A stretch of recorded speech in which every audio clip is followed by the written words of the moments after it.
So I thought I'd do another ramble video today. I want to start the video off beforehand saying I'm sorry because I actually can't find any other intro to do than just saying so at the beginning of a video, because if I did another intro it would just be, hey guys, how's it going, it's your boy fucking long-eared fox gaming here and welcome back to another fucking video, or something stupid like that. I always begin my videos saying so, as a tradition, as how I need to do it. I don't know what the fuck this is. We're doing another ramble video today and I'm here today to talk about Middle-earth: Shadow of War.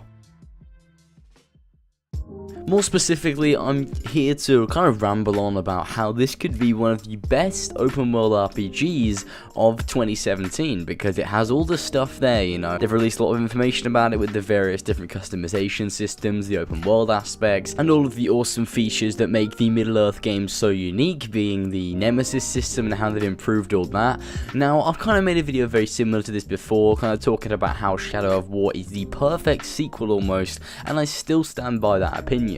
The first game was good, it didn't have a very good story at all, but it did have kind of good open world aspects, but really where it shone was the Nemesis system. That was the main part of the game, and it seems like they're just improving on everything that was in the first game in this game, and also making it more of an open world RPG, opposed to just being all about the Nemesis system, which I think is fucking amazing. In this game, they've gone a whole lot more in depth with the armor and weapon customization, which is fucking awesome, because that was something that the first game really lacked. Obviously, there were a few weapons that you could get in the first game, and there wasn't actually many different visual appearances that you could have with your outfit in the game. But with the second game, it seems like there's tons of different types of armor and weapons that you can use in the game, which really is cool to see, because that's something that the first game lacked so much, and that's what RPGs need, really, you know. They're games that you can play, you can get armor, you can get weapons, and you can upgrade yourself, and the first game just didn't feel like that. It felt like it was set in an open world that had the potential to be an RPG, but it just didn't take that potential and run with it. It kind of sat there and had a little bit of customization here and there, but it didn't fully go in depth like the second game is. It can only be a good thing, you know. More types of armor and weapons in the game adds more playability and more longevity to the experience as a whole, and I'm very excited to see the different armor and weapons that we'll be able to acquire in the game, because that's something that I love in games. And if you watch my videos a lot, you know that I talk about it a lot. Just getting weapons and armor and progressing my character is one of my favorite things to do in video games. Secondly, I want to talk about the open world aspects of this game. So it seems like there's going to be lots of different explorable areas in the game. Now, in the first game, there were only 2 explorable areas, and they were relatively large. You know, they were all right sizes.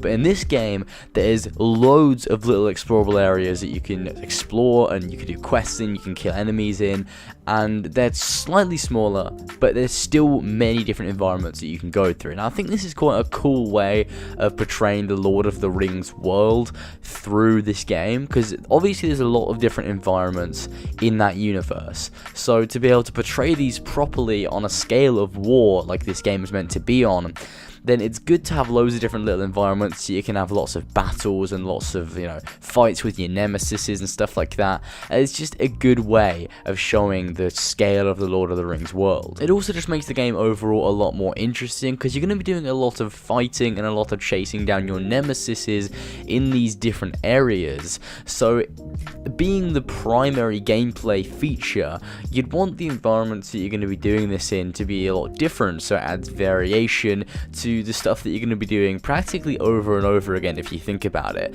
Although there is, you know, an element of randomness to it, you know, it's just going to be a little bit boring if you're fighting in the same areas as you always are. And that kind of brings me into talking about the Nemesis system. Now, with the Nemesis system, there's various different types of Uruk you can fight in the game that specialize in various different things. So if the Uruk that you're fighting is, you know, a fire-based enemy, then that'll be reflected in his War Chief Fortress, which I think is pretty cool. It adds a little bit of uniqueness to every orc you fight in the game, and it just shows how much they're improving the original system they had, because they could have just sat there and they could have said, you know what, let's leave that there, that's good, but they've added in different archetypes of enemy, they've added in new features to make it even more unique to the player, and it's just so much better than how it was in the first game. It's not all about war chiefs and all that stuff, it's about the different orcs as well, you know, there's just captains and stuff like that. They can become your nemesis. And there's even a feature that's been recently introduced into Shadow of Mordor where you can actually transfer your current nemesis from Shadow of Mordor onto Shadow of War as well. So they'll show up in the game and they'll try and kill you, which is such a cool feature and is a really cool attention to detail. Not many games would go through the trouble of doing that for you, and it's all about player immersion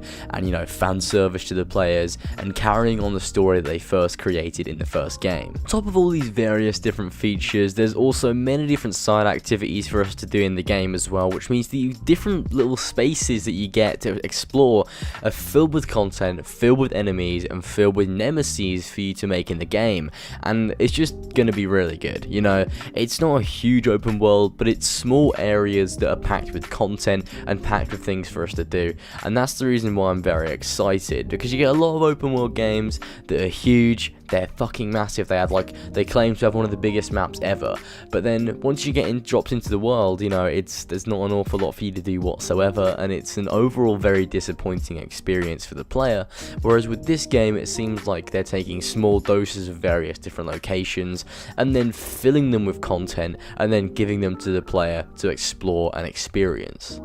Anyway, I feel like this game is overlooked because of what the first game was. Fair enough, the first game had a great system with the Nemesis system going on, but that was really all the first game had. It had nothing else at all. It didn't have a good story, didn't really have a good set of characters either, and the open world spaces weren't that interesting to explore. It was just a lot of mud and dirt and just the fire and shit. It wasn't really that great at all. But this game, Shadow of War, they've improved on literally every aspect of the original game, and that's what's meant to be in a sequel, really. And I feel like not enough people are giving this game enough attention and credit, because it does look really good. It's shaping up to be an awesome RPG experience, and it could possibly even be one of the best RPGs of 2017 because it looks great, it has all the core traits of an RPG, and it's set in the Lord of the Rings universe, characters that we already know, and yeah, it just looks amazing. Anyway, I just wanted to make this video because it's been a while since I've actually talked about Middle-earth Shadow of War, and I thought I had to acknowledge it. There's been a lot more information, a lot more gameplay released over the last few months, so I just felt like talking about it again. And you know, it does look really good. I've always thought it looks really good since the first gameplay demo that we got like 4 months ago, whatever it was.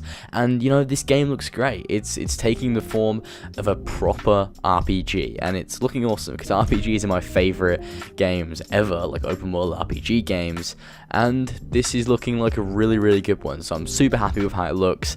And yeah, it's a really impressive game. So I hope you guys enjoyed. Be sure to go ahead and like and subscribe for more gaming news and content in the future, and also remember to comment down in the comment section below telling me what you think of this game and if you're excited for it or not. And yeah, I'll see you guys in the next one.